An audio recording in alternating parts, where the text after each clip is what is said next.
Guys, welcome. What a pleasure it is to be here with you today. Chris Hall. Hi. My dear boy, good to see you. Thank you for joining us. And you, thanks for having me. Guys, this is this will be a sprawling one. It's not often, and I said this to him, he was very embarrassed about this, but I said this to him downstairs but over the coffee. It's not often you get a man with this knowledge, this experience. Chris has been in the industry for, what, a decade plus? 13 years now. 13 years. Yep. And almost 4 years at Mr. Porter. Yes. As senior watch editor. That's right. And so I just wanted to take the opportunity today to really pick his brain, and as well as your two watch collection. Now we found this to be a bit of a theme. I asked people to come on kindly to the show, and they do, and they tend to bring the two watches plus something else. So because you've come from the office, you've brought two bits for us on top of your two watches. I don't feel like I've cheated you. I feel like I've merely answered the question twice. Correct. Yes, I've got a two watch collection that's my own, and a two watch collection from Mr. Porter's current range, if you like. Brilliant, absolutely brilliant. We'll also touch on your newsletter, The Fourth Wheel, which I highly recommend anyone out there with any interest in watches sign up to. Incredibly well written, a massive amount of volume every week. Thank you very much. It's every week. It's every Friday. It's every week. I'm a subscriber, and I tell you what, I always look at it and I think, my God, I couldn't do this in the week if you asked me to. I'd have no attention span, and I certainly wouldn't be writing it as well. And then on top of that, we'll talk about the annual, the watch annual, and the partnership with Porter that we've had for a few years now. But before we do, Chris, give us a brief on how the hell you got into watches in the first place, because it is an interesting one, especially with a man of your background, which is more traditional. You're a writer. You're a proper writer. I do my very best to be. I'm a journalist first and foremost, and that's my career. If people ask me what I do, that's journalist, and then you have to go into. But not when you're going into certain countries. You don't. I made that mistake years ago going into socks. and I paid the price. It hasn't happened yet. Okay, I haven't, but then you have the messy business of explaining that a watch journalist is a real thing, is a real job. But I did a master's degree in magazine journalism here in London. I took a job at my first job was at the Mail on Sunday newspaper on their Sunday supplement magazine. I did several years there. I'm not going to give you my entire CV, but my point is, I did, as you say, proper journalism, magazines, newspapers, and the like, for quite some time. And it was in the course of doing that I discovered the watch world. What was the moment? What did you see? Were you asked to do something by the editor? Yeah, exactly. So I had a colleague at the Mail on Sunday the magazine I was working on was the sort of lifestyle, men's sort of lifestyle and culture mag, and watches was one of many, many things that got covered. And one of my colleagues, a chap called Rob, it was his area of responsibility. And when he left, he'd noticed me sort of effectively looking over his shoulder at it and showing an interest and occasionally writing a couple of pieces up. And he recommended to the overall editor of the magazine that I be given that brief when he left. And it was not long after that I was on a plane to Geneva for my first ever SIHH. That was 2011 SIHH. And you step off into that January cold, that sort of bracing Swiss air, and I felt all at sea, because I really knew nothing about watches. I knew perhaps the handful of most best-known brands, and I probably thought I knew more than I did. And as you tend to find out, the more you know, the more your ignorance actually stretches away in front of you. And I was immersed into it, and I met other watch journalists who kindly took me under their wings and schooled me a little bit in this industry, and I've just been picking it up ever since. Let's start with your two personal watches that are from your collection. You've also got other watches there, but why have you chosen these two? What are they? So I've got two watches here, and they are effectively, I'm pretty confident in saying they are the two watches I've probably worn the most in the last 10 years, give or take. The first one is what I'm wearing. It's the Oris Diver 65 Mr. Porter 10th Anniversary Limited Edition. Brilliant. On brand. I'm on brand. But I bought this for myself when Mr. Porter launched it 2 years ago, maybe 2024, 3 years ago, quite possibly.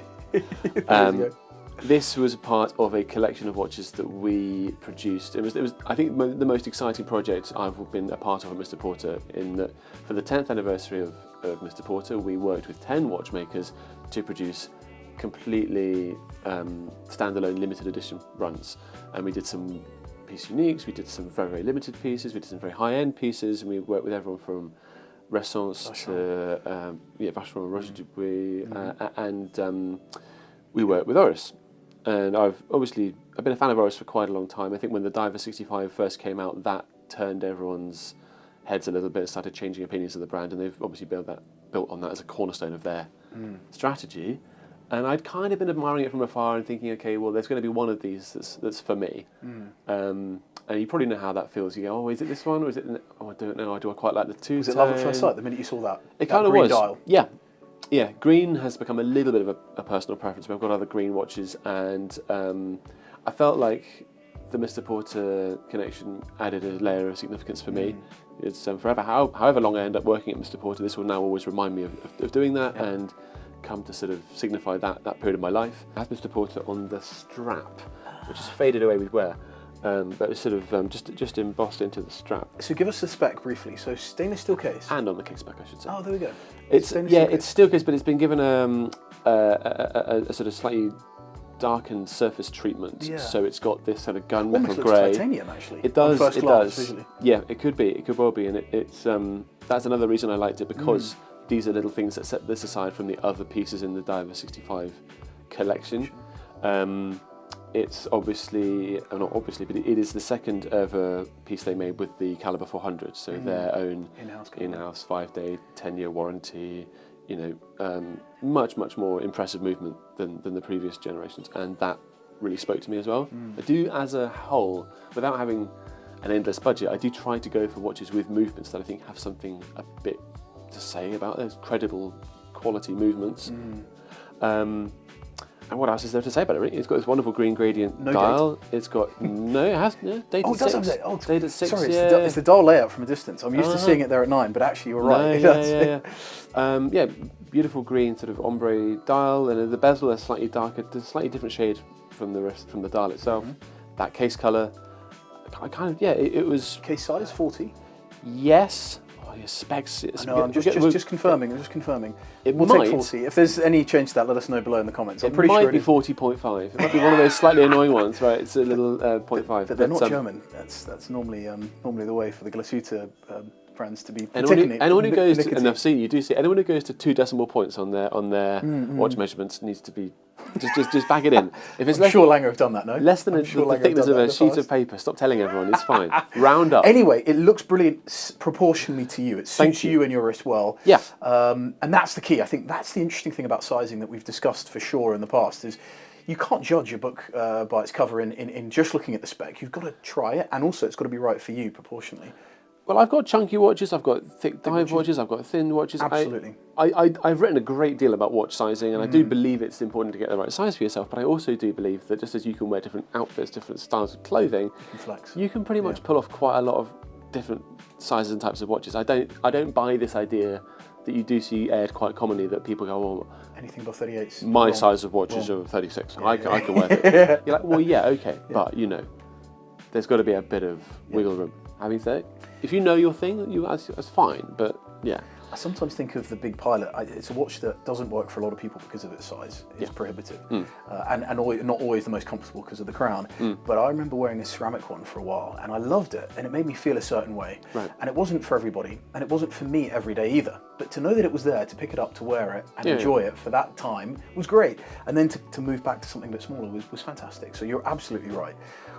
Give us a quick sell on Oris as a brand, because you know them better than anybody. A lot of people who aren't in the industry don't know them. Tell us why you like the brand so much. They develop in-house movements. They're family-owned. I'd hardly say I know them better than anybody. Gosh, yes, you've done the job for me. As you say, it's more than those strict sort of bullet points. For me, there's an intangible sense of honesty, of credibility. I think they are who they say they are, and not that other brands aren't, but the Oris has, I think, worked its way into people's hearts with a refreshing sort of sales pitch, an attitude that is upfront and direct, and they're committed to environmental and sustainable initiatives. Should that be your thing? That wasn't the make or break for why I bought this watch or not, but these things all sort of, they all play into it, don't they? And value is obviously a part of it. I do think they represent good value. I do think they have done a great job at perhaps consolidating in a price bracket that others had vacated to head a bit higher. And and that shouldn't be seen as anything other than a credit to Oris. They've obviously also stretched up a little bit with some of the ProPilot X models and some of the other sort of more interesting pieces that they've launched, but I think their core sort of range at that sort of £2,000 to £3,000 mark is very, very solid. And I think they've been getting the design right without necessarily making waves until the Kermit, until things like that. Yeah. Their design, I think, was just solidly good, appealing, nice, unthreatening, but just bang on. And that has the Kermit, etc., and the piece that sort of has actually taken things up another level. And the piece they did in Dubai Watch Week last year with the sort of iridescent, shimmering titanium dial, very cool. Yeah, that's Oris. Good start, Chris. Right, so All that right. covers you for most bases. Yeah. Tell us what you bought for your second watch. Look, I'm just going to lean over here and Oh, it's a wonderful roll as well, I've just got to say. disrupt the little mise en scène there. Yeah, no, exactly. This is my, and I'm going to try not to spoil what's coming later as well. Fantastic. Hello. You know, it's funny because I was just thinking about this brand when we were talking about that price point. They don't offer, their designs are very different to Oris, but they do offer the type of value and product quality, I think, that Oris does with in-house calibers. And it is. It is. Nomos. Nomos. This is the Nomos Orion 38, which 38? Yeah, 38. Yep. Shouldn't doubt myself. With the cordovan strap. Yes, with the original shell cordovan strap from now this is for me. I've had this since 2015, so almost 9 years now. I bought this spring of 2015 when I visited Nomos for the first time. Excuse me, sorry. And like I said, these two between them probably represent my daily wearers for much of that time since. Obviously, this one is only a couple of years old. This one I've had for much longer. Yeah, for a very long time, this was my watch. My one, it was, when I bought it, one of, if not my only, quite seriously good watch. Was it the design or was it the brand that attracted you? Or was there a moment you saw something or being worn by someone that changed your mind? I think it was a combination of the design and the brand, and not to say I was necessarily easily led, but having been in the watch world for 3 or 4 years, I had heard just nothing but praise for Nomos from my fellow writers and editors. Everyone who'd been in the game a little bit longer than me had nothing but good things to say about Nomos, and that reputation had clearly sort of embedded in my mind that here was a brand that you could take seriously, that everybody seemed to be a fan of. It felt like the insider's choice a little bit, like the sort of go-to, the sort of industry expert's choice, and that feels a bit sort of snobby to say in a way, but when I went to see them, obviously that could have all fallen away if I'd not liked what I'd seen if I'd got there, but I found the brand visit fascinating, refreshing, really exciting. We did Glashütte and Berlin, where the design studio is at Berlin Blau, and I just really, it really resonated with me. Everything they are is just it entirely permeates everything they do, from the minute you walk into the building, from everything to the people you meet, to what's on the walls, to what's going around. There's just nothing, not to say it's artful, it's purely natural, but it's just it's so 100% them, and it's an identity that I think is quite standalone. I think there are other brands who have a similar type of unique identity, but Nomos was the one for me that I thought, wow, this watch brand really does actually seem to be quite different from others at its price and at its sort of heritage. You know, we all know Glashütte watchmaking, and we are rocking it right now, but that's probably best represented by Lange, by Glashütte Original, by others, by Moritz Grossman, and Nomos is there with its mid-century modern aesthetic, with its Bauhaus-derived aesthetic, with its, It's interesting you should comment on the fact that it's a sort of insider's pick, because it is, alongside the Tudor Black Bay. A lot of our colleagues seem to have a Tudor Black Bay, or, by the way guys, the squeaking, sorry, it's just this very old chair that is really quite decrepit that I've had for many years.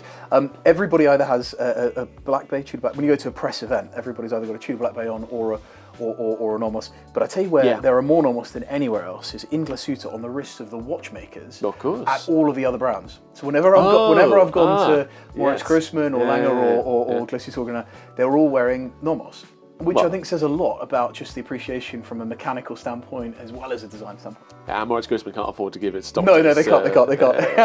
No, but that's very true. And also, I think living and working in Glashütte, it's a small town and it's a close-knit town and everyone knows everyone else, but there's a great deal of sort of fellow feeling for their brands and people are very supportive of each other there. They like to see that. They like to see German watchmaking doing well. It's not just every man for himself. But no, yeah, this watch is something, you know what, actually picking it up and holding it and bringing it here today, it hasn't been worn for some time. Others have come along to maybe edge it out, but it'll never leave. I mean, I don't really sell watches anyway, but it'll never leave the collection. And it's nice to actually get it out and be reminded of why I sort of fell for it so hard. So blued hands, yeah, you've got baton markers. This is one with the gold tone baton markers, the stick thin markers, and the equally thin blued hands, small seconds. This is the hand wound Nomos Alpha caliber, which is effectively a clone of the old 7001 hand wound movement, and it's pretty nicely decorated. I think at the money, genuinely, I do think they've got a little bit of ribbing on the bridges and the plates. You've got a little bit of circular decoration on the and a nice size. It fills the case as well. Yeah, actually, not too bad. There's a bit of a spacer here because I think when Nomos moved into their own caliber creation, they sized their movements even better for their cases, but this doesn't look ridiculous. No, I like it a lot. And actually, 38mm case, but the lugs are quite long on it, so wears comfortably, a little bit bigger maybe. I think it does where people often talk about this. I hadn't heard anyone talk about this until maybe the last couple of years, and then everyone suddenly goes, oh, really long lugs. Long lugs, yeah. Come on. Or combining long lugs. No, I love it, because combining long lugs and not having anything on the dial other than the time, a clean dial, together, combined, makes for a slightly larger presence, more presence maybe on the wrist. Yeah, I think it does. I mean, if I were to go really deep into it and start analysing my own decisions more than I ever did at the time. But look how nice the logo sits on the dial. That's another thing. It's so well designed. But I think it might be the lugs that help sort of win me over, because the Tangente is just a little bit too rigid, a little bit too rectilinear, and it's kind of a little bit too sort of square. Literally, obviously not square, tetra square, but and not sure about the Ludwig for me, and then I got Metro, little hoop. Nice, yeah. And I kind of fell for the brand, so I was a little bit like I want a Nomos, and this is my mental process, and I think actually it's the Orion, or the Orion, as you would say, but no, that tapering, that slightly sleeker, that slightly slimmer look, it's a little bit sort of retrofuturistic, sort of 50s sci-fi for me as well. There's an element of that going on once you really get into it, but I'm not a... There are very few brands that I can think of that are so considered when it comes to their design, that have been so aggressive in holding the line over these years, because they've been around for a long time, 20 plus... 30, they put their first collections out in 92, I believe. Again, correct me if I'm wrong, I think 92. And this was one of the launch models, I think from memory, Tangente, Tetra, Orion and Ludwig. Were there four? But yes, I mean, get a good designer, stick to it. It's worked for a lot of people in this industry, but Nomos is, I think... It's got a few designs there that almost, I hate the word iconic, but you would consider to be connected with the brand. And not all brands have that many that we could roll off. Sure. Well, I think the Tangente is the brand's icon. But what it is that is iconic for Nomos is the entire aesthetic. Yeah. And again, that sounds very poncy and very pretentious and waffling, a little bit of an excuse to say that, but it genuinely is the way it is. Yeah. And that for me is... And if you find yourself in Glashütte, which by the way is about an hour drive from Dresden, if you find yourself in Germany, and there are multiple brands, over a dozen different brands and manufacturers in the area, but the museum is outstanding. Yes, it is. When you can see all the vintage watches, and the Tangente, interestingly enough, when I was there years ago, I thought, that's interesting, that's definitely going to have a link to Nomos in some way or another, not knowing that the brand wasn't old enough to even be around at that time when these watches were being made. But it was actually, I think it was Lange that made that design originally, that actually had that dial layout. Right. Or someone else. It might have been Glashütte Original, but it was originally a design from someone else. That very interesting dial layout and simplicity and Bauhaus design. Oh, there you go. I can't quite remember, but someone will know. All of Glashütte pulling together. They did in many ways, because Mr. Grossman was the fire engine manager and all sorts of... Anyway, very interesting story. Get yourself to the museum in Glashütte if you get a chance. Yeah. Chris, that is a wonderfully balanced two-watch collection. Right? Well done. I think so. Well done. I really do mean it. It's just perfect. You've got all bases covered.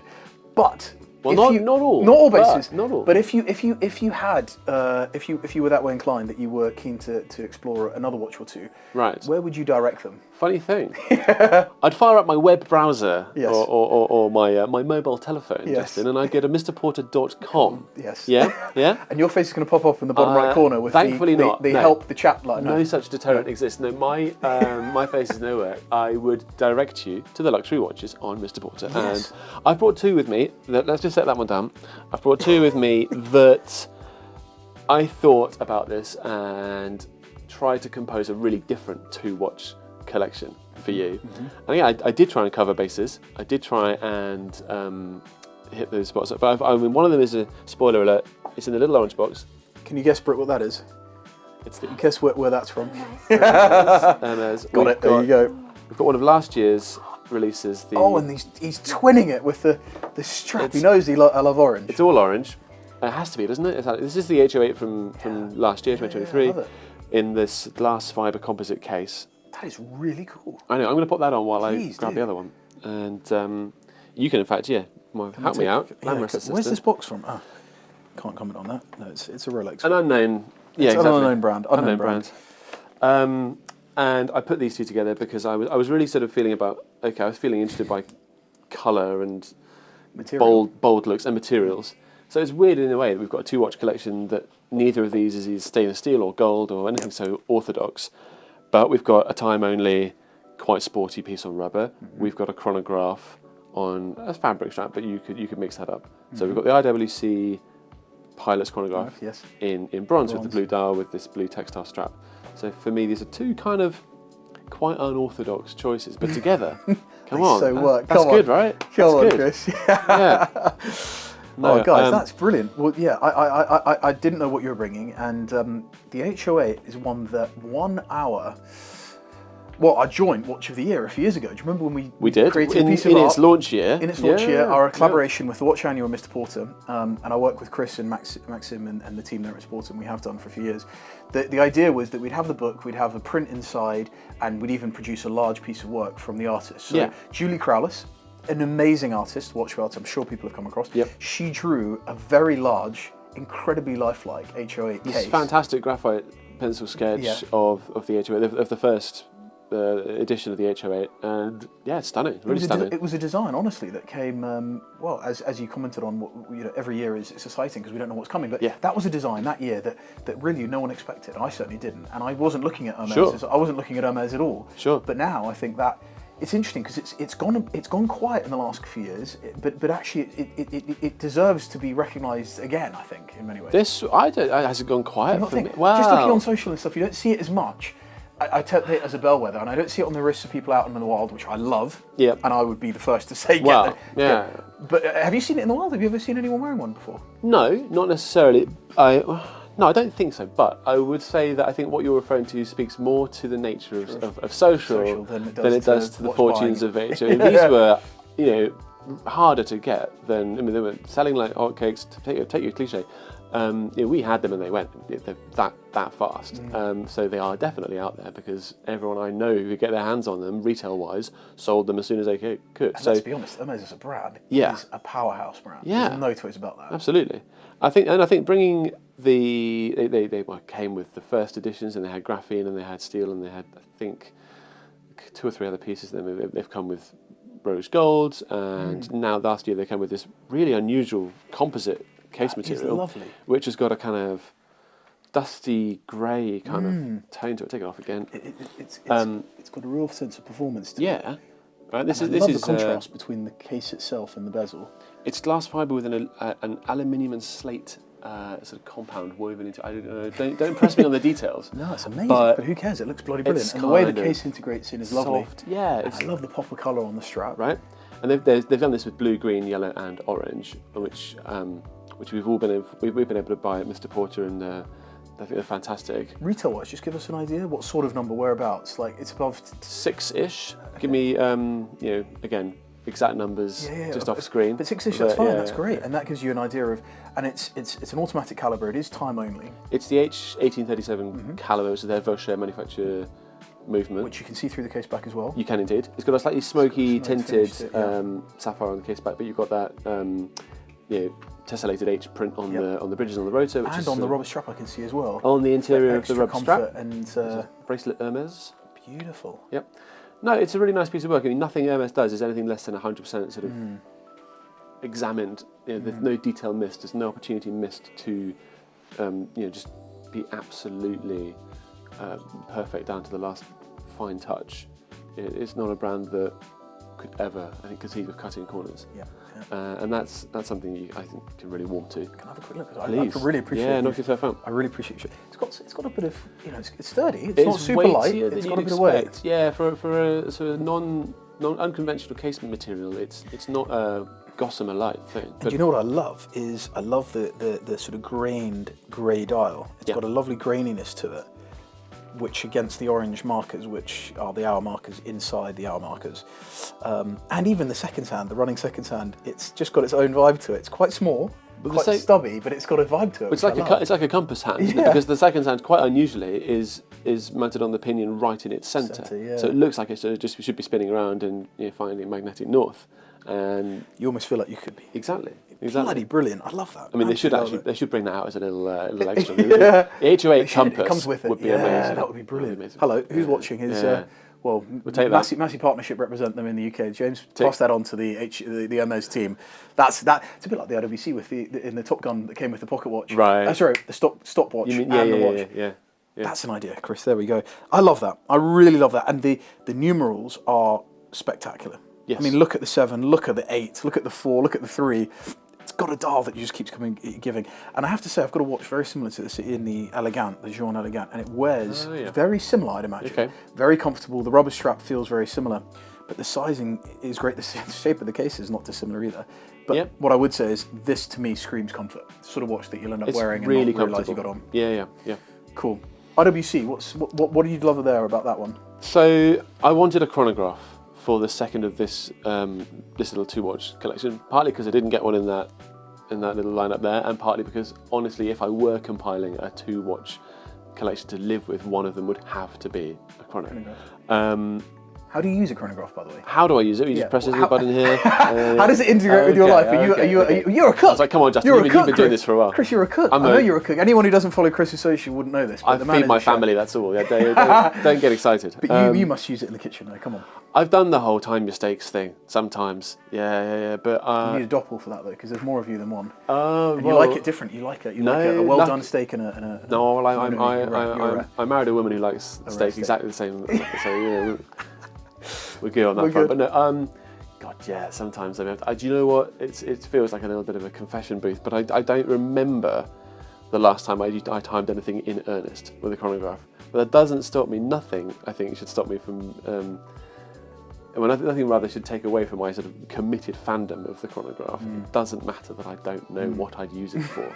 Agreed, totally. I don't think that matters. And if you're going to have an 100% IWC, you're ticking a few boxes. You're getting a pilot's watch, a very, very well proportioned one at that, a modern incarnation, which is very comfortable. This is the 41, Pilot 41. I mean, obviously it's up there with, I think, a number of other household watch names in terms of, this is one of the real pedigree chronograph designs.